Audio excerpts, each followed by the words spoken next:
해가 지도록 분을 품지 말라는 제목으로 은혜를 나누겠습니다. 분은 불꽃과 같습니다. 화를 내거나 심히 노를 발한 후에 그 남은 분노가 불꽃같이 마음에 분을 뽑습니다. 분을 사귀지 못해서 계속 품고 있으면 그 영향으로 죄를 짓게 되며, 해가 지도록 분을 품고 있으면 그 기회를 쫓아 마귀가 들어와서 도적질하고 죽이고 멸망시키는 큰 해를 끼치게 되는 것입니다. 최근 우리 사회에 분노 조절 장애로 인한 살인, 상해, 방화, 폭력 등의 범죄가 잇따라 일어나고 있습니다. 그런데 인제대학 스트레스 센터가 분노와 관련된 연구를 진행하였는데 그 결과가 매우 흥미롭습니다. 성인 7,000명을 대상으로 스트레스를 받을 때 가장 많이 나타나는 반응이 무엇인가 조사했더니 1, 2가 바로 분노였다는 것입니다. 사람이 스트레스를 받을 때 8가지 증상이 나타나는데, 외국인의 경우에는 주로 우울이나 불안으로 나타나는데 반해 한국인의 경우에는 스트레스를 받으면 분노를 나타낸다고 합니다. 분노는 단지 부정적인 감정의 문제로 끝나는 것이 아닙니다. 요즘 우리 사회가 보여주듯이 분노가 범죄나 폭력 사건으로 이어지기 때문에 심각한 사회 문제로 대우되는 것입니다. 실제로 지난해 전체 폭력범의 40%가 욱하는 분노를 참지 못해 일어난 우발적 분노 범죄라고 합니다. 우리 한국 사회에서 흔히 말하는 뚜껑을 덮지 않은 분노입니다.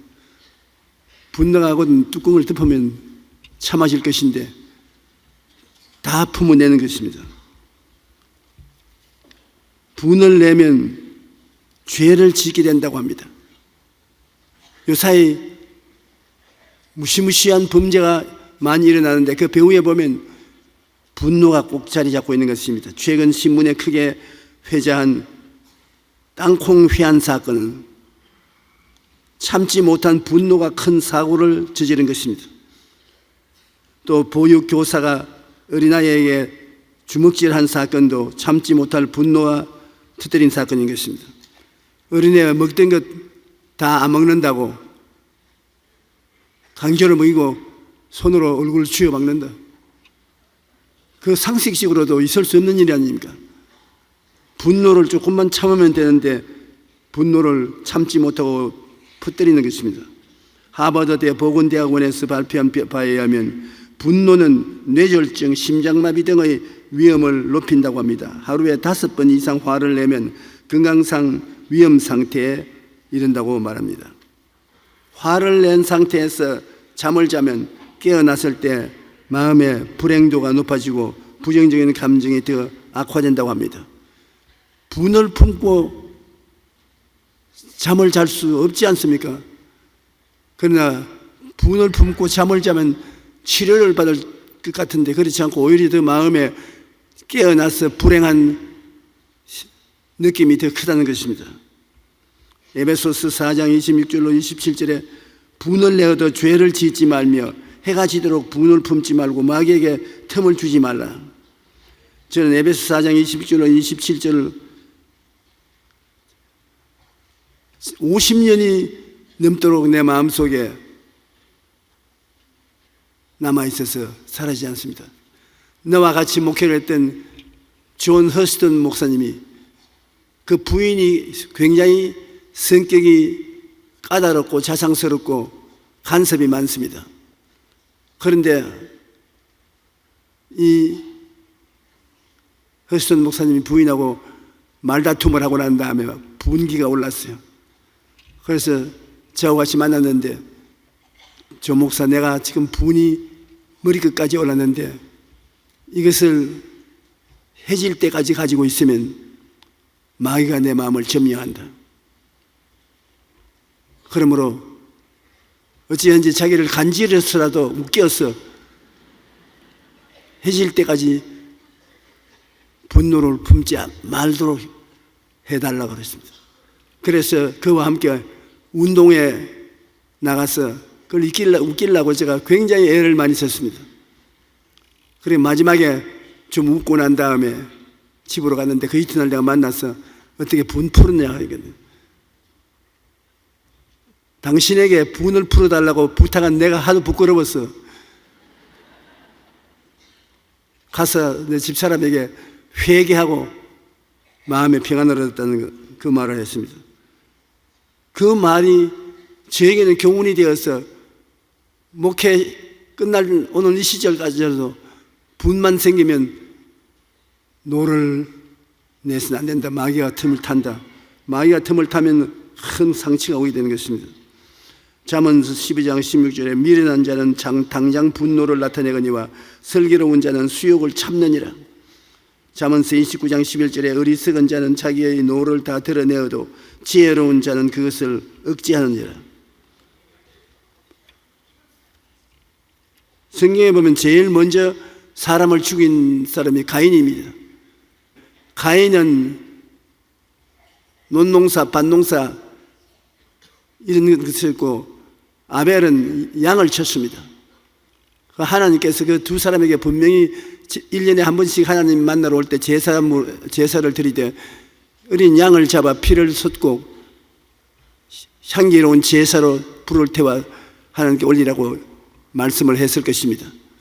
그런데 1년간 농사를 지고 난 다음에 가인은 역시 내가 손으로 지은 열매를 가지고 하나님께 드려야지. 하나님이 내 손에서 열매를 받아주십시오 하고서 열매 맺은 곡식단을 들고 와서 하나님께 드렸습니다. 그런데 하나님은 그걸 보시고 고개를 흔들었습니다. 왜? 하나님이 원하는 제사를 지내야지 하나님이 원치 않은 제물을 가인이 자기 원하는 것으로 드렸습니다. 아벨은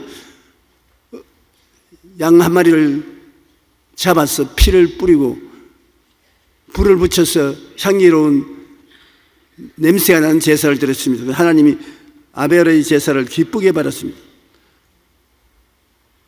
가인과 그의 제물을 받지 아니한지라 가인이 몹시 분하여 안색이 변하니 야훼께서 가인에게 이르시되 내가 분해함은 어찌 됨이냐 안색이 변하면 어찌 됨이냐 내가 선을 행하면 어찌 낯을 들지 못하겠느냐 선을 행하지 아니하면 죄가 문에 엎드려 있느니라 죄가 너를 원하나 너는 죄를 다스릴지어다. 가인이 그 아우 아벨에게 말하고 그들이 들에 있을 때 가인이 그의 아우 아벨을 쳐 죽였습니다. 제일 첫 살인이 에덴 동산에서 일어난 것입니다.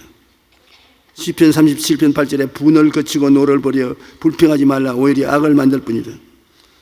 분이 곧 사겨지지 아니하면 악을 행하게 되는 것입니다. 분의 결과로 악을 행하게 되는 것, 살인도 하게 되고 파괴하고 무서운 일들이 생겨날 수가 있는 것입니다. 최근 분노를 참지 못하고 저지르는 범죄들이 연이어 발생하고 있는데 헤어진 애인이 밉다며 자동차로 들이받고 재산 문제로 불화를 겪다가 엽총을 발사하는가 하면 연인과 다투고 홧김에 불을 지른 사건도 있었습니다. 우리 한국 사람은 분을 냈다면 끝장을 보고 마는 것입니다. 또 자신이 차에 경적을 울렸다고 그 차 앞에 끼어들어 10차례나 급증차로 위협하는 사건이 있는가 하면 주차를 잘못했다고 따지는 행인에게 야구방망이를 들고 나와가지고서 두들겨 때려 중상을 입힌 사건도 있습니다. 분노를 참지 못하면 이처럼 죄를 짓게 되는 것입니다. 미국 하버드대 보건대학원의 연구 결과는 분노가 우리의 건강과도 밀접한 관련이 있다는 것을 보여줍니다. 분노가 폭발하고 난 뒤 2시간 이내에는 심장마비, 부정맥, 뇌졸중의 위험도가 무려 4배, 5배 이상 증가한다는 것입니다. 분노의 횟수가 축적되면 심장마비 위험률이 높아지는데 하루에 5번 이상 화를 내면 위험한 상태에 이른다고 경고합니다. 그러므로 화를 끼치지 않도록 분노를 살리면 안 됩니다. 분노를 통해서 화를 내면 시야가 좁아져서 자동차 운전을 할 때 사고를 낼 확률이 높습니다. 그리고 분을 낸 사람에게 사연을 설명을 해도 이해를 하지 않습니다. 사고가 좁아지기 때문인 것입니다. 화를 낸 상태에서 식사를 하면 소화 기능이 떨어져서 설사나 변비가 오며 고당분 음식을 선호하게 되므로 혈당이 높아지고 건강에 지장이 다가오는 것입니다. 욥기 5장 2절에 분노가 미련한 자를 죽이고 시기가 어리석은 자를 멸한다고 말한 것입니다. 2005년 최장수 부부로 기네스북에 올랐던 부부가 있습니다. 남편인 퍼시 에르스미스와 아내인 플로렌스 에르스미스인데 남편이 105세이고 아내가 100세입니다. 그들이 기네스북에 올랐을 때 한 기자가 금슬이 좋고 장수한 비결을 묻자 아내가 이렇게 대답했습니다. 우리라고 해서 남처럼 다투지 않겠어요? 우리도 종종 다투는데 그러나 화가 난 채로 잠자리에 들어가지 않습니다. 항상 화가 나면 그 화를 다 풀고 난 다음에 잠자리에 들어가서 등을 서로 대고 자지는 않습니다. 한평생을 안고 잤다는 겁니다. 표창 받을 만하지요. 하나님이 그렇게 인정 있게 사는 부부에게 장수의 은혜를 주신 것입니다. 잠들 때에는 언제나 친구처럼 포옹한 채 잠이 들었다는 것입니다. 이 부부가 평생 실천했던 말씀은 에베소 4장 26절로 27절 분을 내어도 죄를 짓지 말며 해가 지도록 분을 품지 말고 마귀에게 틈을 주지 말라 하는 말씀인 것입니다. 화가 난 상태에서 잠을 자면 자는 동안 부정적인 감정들이 더 강화되고 가능한 한 화를 풀고 잠자리에 들어가야 부정적인 감정이 사라지는 것입니다. 분을 품거나 화를 내지 않기 위해서는 신속히 예수님의 십자가를 생각하고 보혈로 마음을 씻어달라고 기도해야 되는 것입니다. 내 마음에 분이 올라서 감당할 수 없는 것인데 그걸 어떻게 하는 것인가? 십자가 밑에 나가서 내 짐을 풀었네. 분과 화의 짐을 풀고 주님께 도와달라고 기도해야 되는 것입니다. 미처 주님께 도와달라 할 시간이 없거든요. 여러분 화장실에 들어가서 손을 씻으십시오. 분이 났을 때 화장실에 가서 물로 손을 씻으면 분이 상당히 가라앉는 것입니다. 그러나 손을 씻든지 춤을 추든지 분을 빨리 가라앉혀야 되는 것입니다. 요한일서 1장 9절에 만일 우리가 우리 죄를 자백하면 그는 미쁘시고 이루사 우리 죄를 사하시며 우리를 모든 불의에서 깨끗하게 하실 것이요. 죄를 자백하면 주님은 신속히 그 죄를 용서하시고 우리 마음을 깨끗하게 해주어서 평안을 얻게 해주시는 것입니다. 시편 62편 8절에 백성들아 시시로 그를 의지하고 그의 앞에 마음을 토하라. 하나님은 우리의 피난처시로다.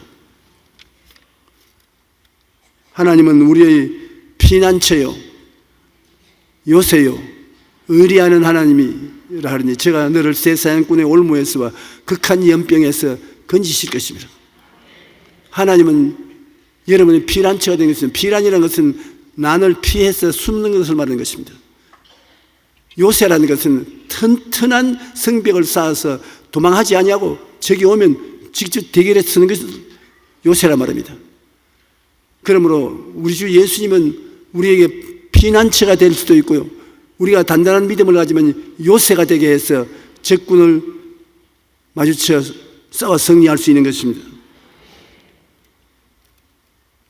여러분 어려운 일 당할 때 시편 91편의 말씀은 굉장한 도움이 됩니다. 지존자의 은밀한 곳에 거하는 자는 전능자의 그늘 아래 거하리로다. 내가 야훼를 나의 피난처요 나의 요새요 나의 의리하는 하나님이라 하리니 이는 제가 너를 새 사냥꾼의 올무에서와 극한 연병에서 건지실 것이다. 그의 진실함은 방패와 손방패가 되나니 너는 밤의 놀램과 낮에 흐르는 살과 흑암 중에 하는 연병과 백주의 황폐케 하는 파멸을 두려워하지 아니하리로다.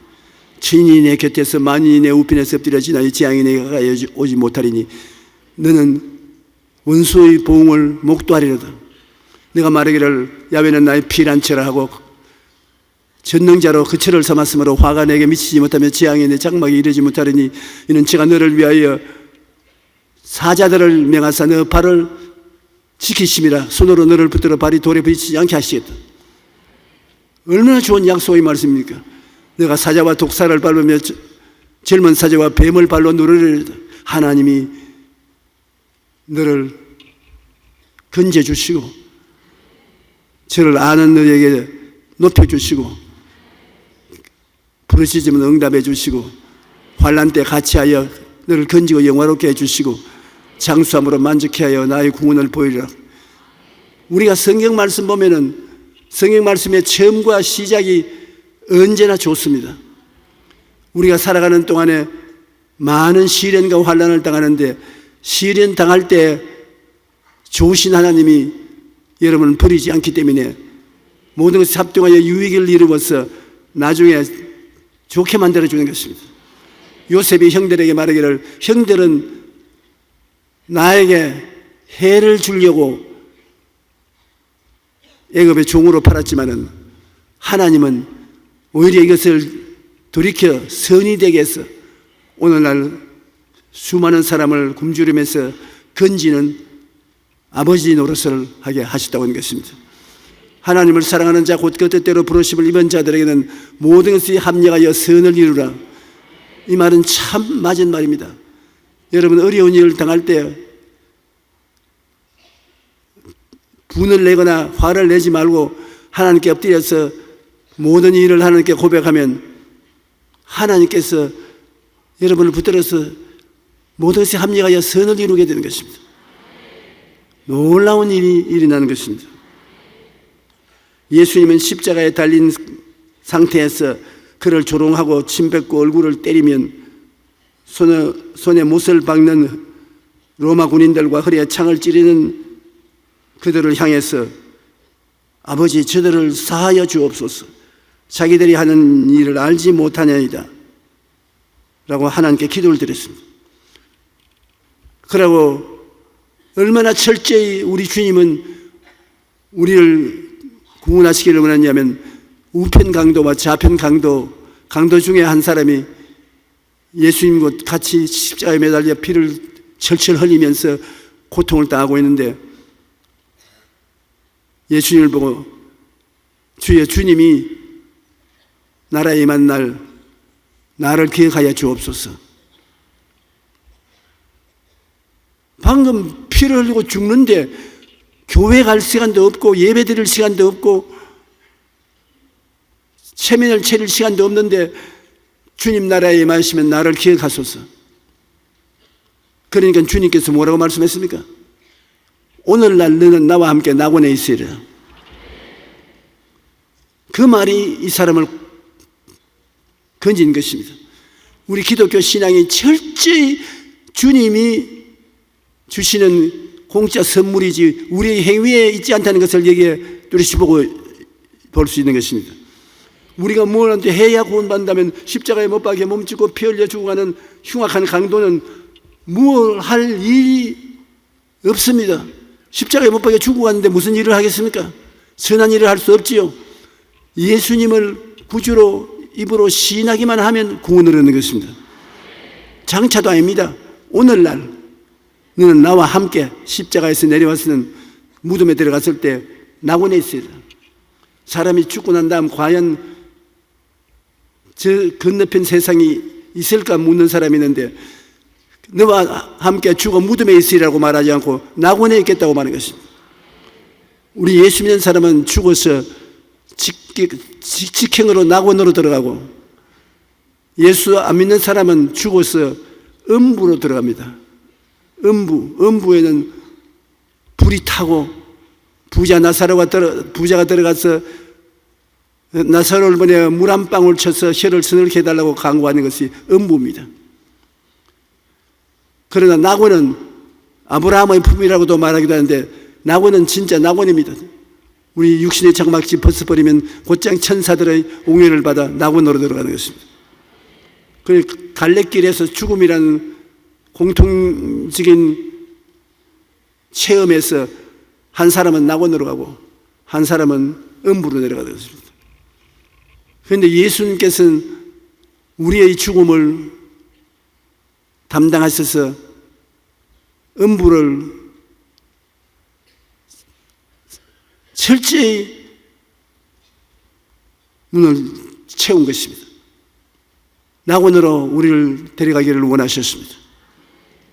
그래서 죽은 사람들도 낙원에서 기다리고 있다가 예수님이 들어오실 때 만세를 부르고 할렐루야를 하고 얼싸안고 춤을 추며 좋아했을 것입니다. 우리는 죽음을 겁낼 필요 없습니다. 주님이 예수 믿는 사람은 음부로 못 가도록 막고 있는 것입니다. 베드로전서 2장 23절에 보면 욕을 당하시되 맞대어 욕하지 아니하시고 고난을 당하시되 위협하지 아니하시고 오직 공의로 심판하시는 이에게 부탁하시더라. 베드로는 이 사건을 회상해서 잘 알고 있습니다. 그 베드로가 배신한 자인데도 불구하고 예수님을 바라보니까 그는 욕을 당하고 있을 때 맞대어 욕하지 아니하시고 고난을 당하실 때 위협하지 아니하시고 오직 공의로 심판하시는 이에게 부탁하시는 것을 보고 놀랐습니다. 예수님께서는 우리가 형제에게 노하는 것을 살인행위에 동일하다고 말씀하신 것입니다. 마태복음 5장 22절에 나는 너희에게 이르노니 형제에게 노하는 자마다 심판을 받게 되고 형제를 대하여 나가라 하는 자는 공회에 잡히게 되고 미련한 놈이라 하는 자는 지옥불에 들어가게 되리라. 내 이웃을 내 몸과 같이 사랑하라고 하신 주님은 형제에 대해서 부정적인 생각과 말과 행동을 하는 데 대해서는 굉장히 음하게 심판하고 있는 것입니다.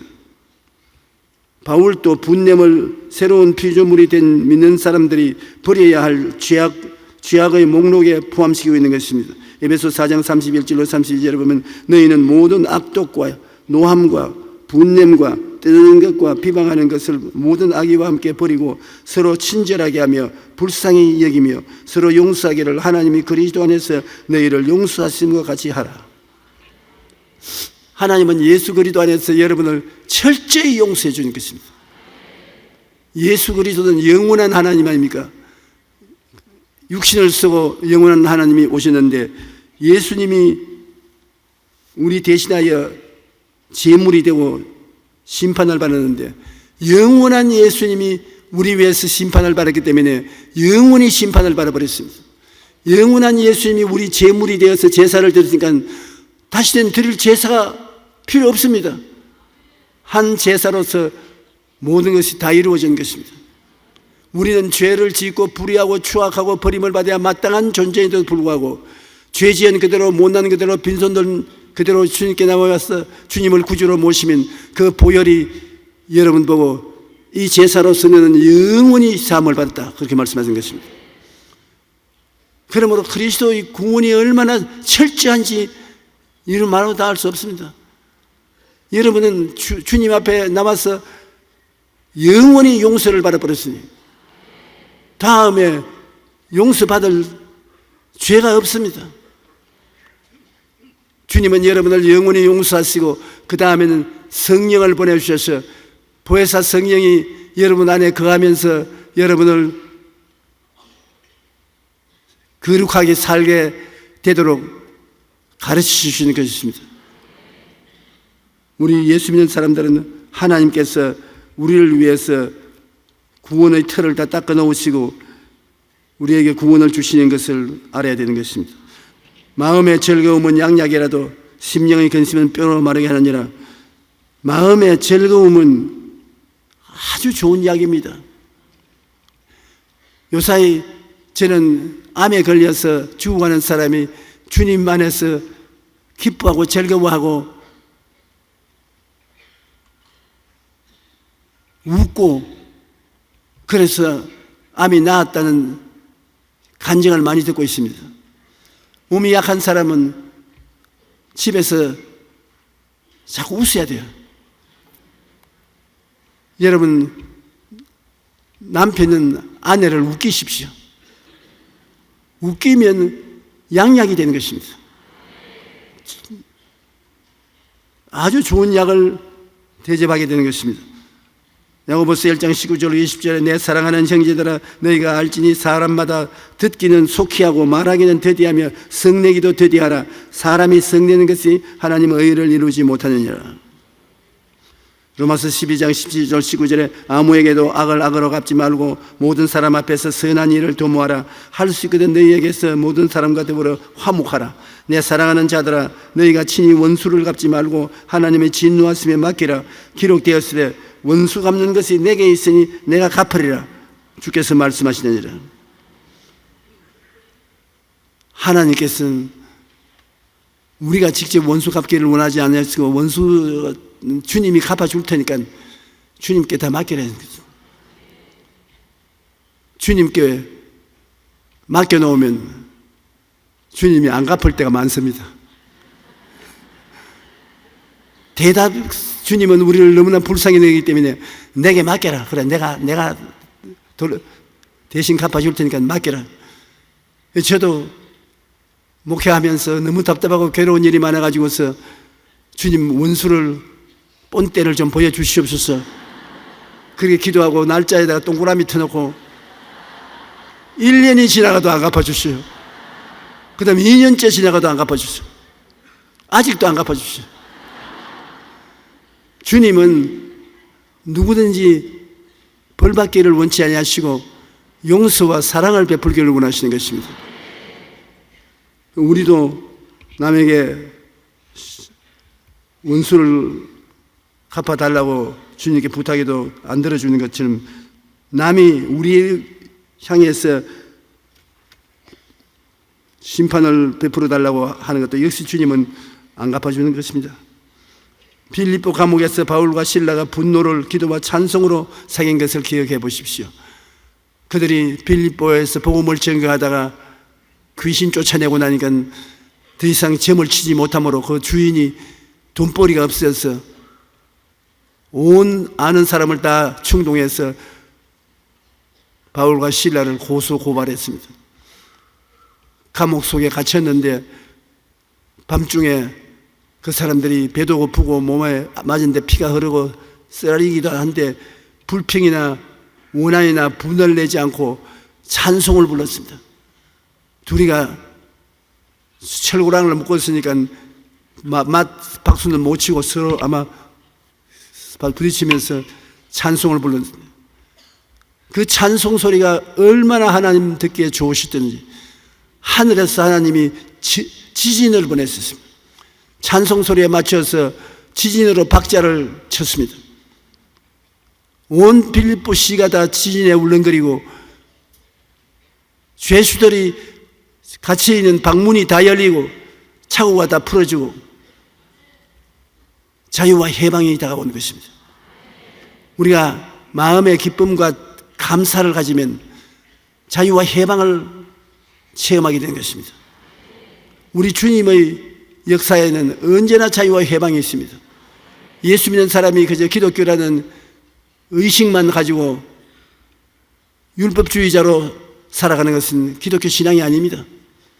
예수님께서 자기 고향 땅 나사렛에 돌아와서 이 세상에서 왜 왔느냐 말씀하실 때 주의 성령이 내게 임하시시니 이는 나로 하여금 가난한 자에게 복된 소식을 전하게 하리고 기름을 부으시고, 그러니 예수님은 복음을 전할 때 가난한 사람에게 복된 소식을 전하는 것이 제일 첫째 사명입니다. 가난을 원치 않습니다. 에덴에서 주님은 아담과 하와를 위해서 얼마나 준비를 잘해 놓았는데 결국 반역하고 쫓겨났기 때문에 가시와 은거키가 나오고 축복을 빼앗겼지. 하나님은 여러분을 아브라함의 복과 형통을 받도록 하는 것입니다. 그래서 우리 주님이 계신 곳에는 언제나 해방과 자유가 있는데 어떤 해방이냐? 가난에서 해방인 것입니다. 여러분께서 가난을 생각하지 말고 생각을 언제나 부요를 생각하십시오. 아브라함의 복이 내게 있다. 아브라함의 형통이 내게 있다. 그것을 늘 생각하십시오. 그 다음에는 주님께서 가난한 자에게 복된 소식을 전할 뿐 아니라 포로된 자에게는 자유를, 마음에 염려, 근심, 불안, 초조, 절망, 우울증 같이 포로된 자에게 해방을 주는 일을 하신다. 그리고 병든 자는 고쳐주는 것은 눌린 자를 자유케 하는 것입니다. 마귀는 사람을 눌러서 병들게 하는 것입니다. 사도행전에 보면 하나님이 나사렛 예수에게 성령과 능력을 기름 붓듯 하셨으며 제가 두루 다니시며 착한 일을 행하시고 마귀에게 눌린 모든 자를 고치셨으니, 여러분 병이 들면 마귀가 누르고 있어요. 억누르고 있어요. 그것을 주님께서 자유롭게 해주는 것입니다.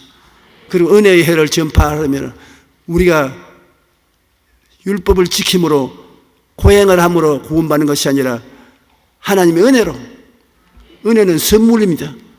선물로 구원을 주시는 것을 전하러 왔다. 그러면 예수님 보십시오. 예수님은 가난한 자에게 복된 소식을 전하지요. 포로된 자에게 자유를 주지요.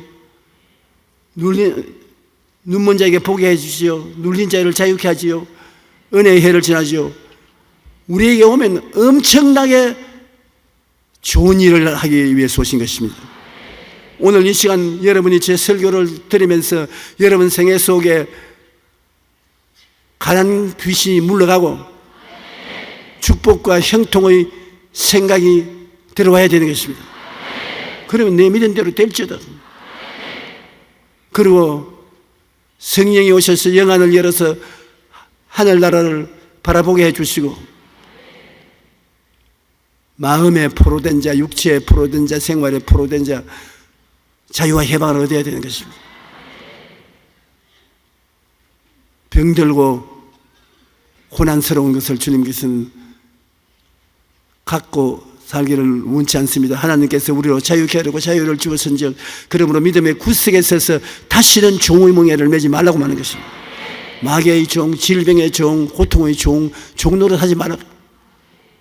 눌린 자를 주님께서 일어서라, 내 침상을 들고 집으로 가라, 그렇게 하기를 원하시고, 우리가 고행을 통해서 구원받는 것이 아니라 은혜의 선물로 구원받는 것이 구원받는 기쁨으로 즐거워할 일이지.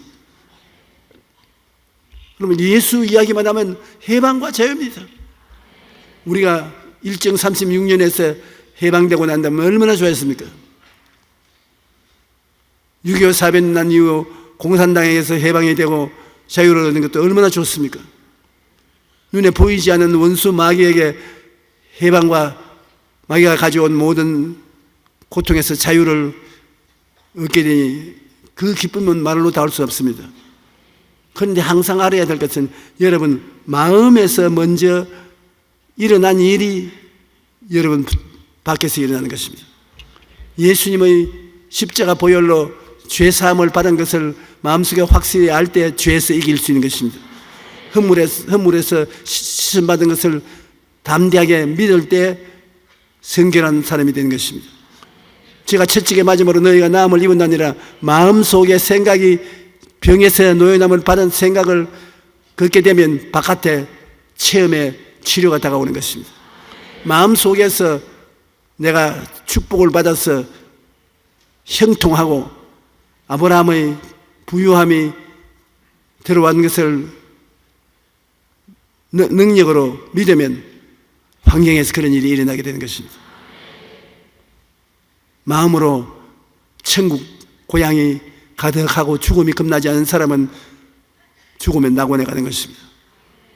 그러므로 여러분께서 생각을 예수님을 통해서 바꾸십시오. 십자가를 바라보고 여러분의 생각이 달라질 수 있습니다. 새로워질 수 있으니까. 그러고 난 다음에 없는 것을 있는 것 같이 꿈꾸십시오. 없는데 있는 것 같이 꿈은 꿀 수 있지 않습니까? 꿈이란 내가 소원하고 바라는 것이 이루어지는 것이 꿈입니다. 그 마음속에 내 꿈이 이루어진 것을 바라보고 있으면 그것이 환경에 나타나는 것입니다. 그 다음 마음에서 나는 믿음으로 산다고 확신을 가지십시오. 내 믿은 대로 될지어다. 그 다음에 입술의 고백을 통해서 창조적인 하나님의 역사를 체험하는 것이 마지막인 것입니다. 즉 몸이 아픈 사람은 제가 채찍에 맞음으로 내가 나음을 입었다. 창조적인 고백을 하는 것입니다. 주라 그리하면 줄 것이여 곧 호위되어 눌러 넘치게 해서 안겨주리라.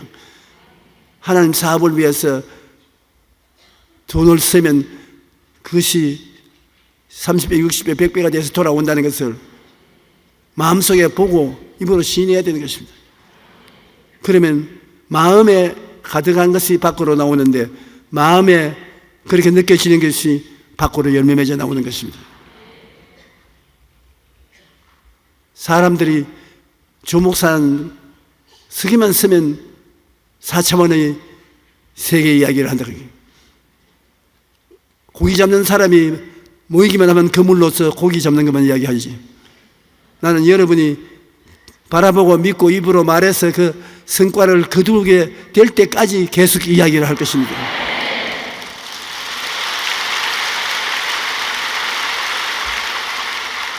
예수 믿는 것이 의식이나 형식을 집행하는 것은 아닙니다.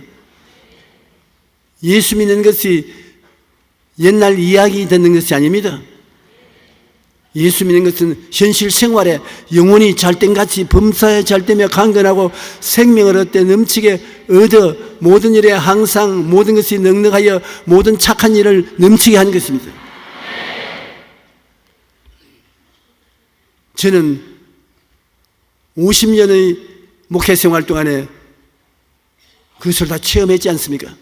나만 지금 빈손 들고 헐벗은 사람이 서울에 올라와서 가장 가난한 사람의 모인 집단 판자촌에서 시작해서 주님의 말씀을 살아있는 그대로 믿고 난 후에 얼마나 축복을 받았습니까? 먹고 싶은 거 다 먹어보았고 입고 싶은 거 다 입어보았고 세계적으로 가고 싶은 데 다 가보고 만나보고 싶은 사람 다 만나보고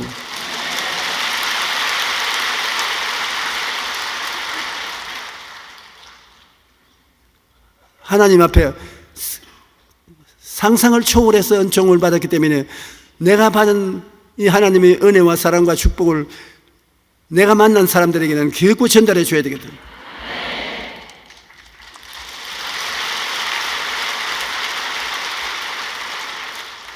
여러분은 그와 같은 축복이 임하여 역사하고 있기 때문에 마음 푹 놓으십시오. 감옥에서도 찬송을 부를 때 쇠고랑을 다 끌어버리는 우리 하나님께서 교회에 와서 집에서 하나님 앞에 기뻐하고 즐거워하고 4,000원의 영생을 쫓아서 신앙을 실천하면 얼마나 놀라운 일이 일어나지 않겠습니까?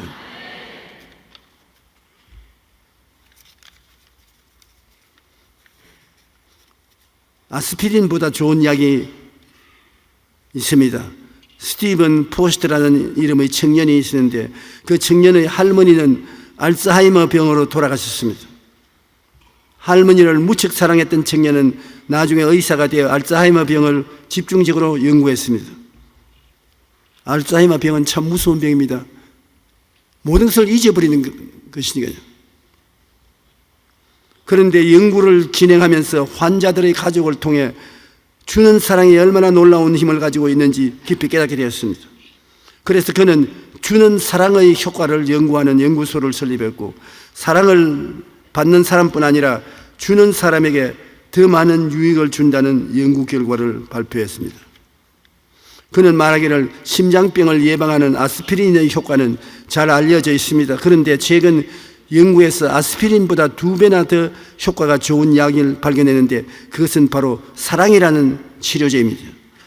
사랑을 캡슐에 넣어서 팔 수만 있다면 제약회사들은 획기적인 신약이 출시되었다고 광고했을 것입니다. 다른 사람에게 사랑을 줄 때 우리 마음이 즐겁고 행복하다는 것입니다. 잠언서 17장 22절처럼 마음의 즐거움은 양약이라도 심령의 근심은 뼈를 마르게 하느니라고 한 것입니다.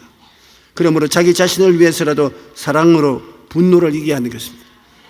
분노는 자기 마음을 파괴하고 가치 있는 사람의 마음을 파괴하는데 사랑은 받는 사람도 좋고 주는 사람도 좋고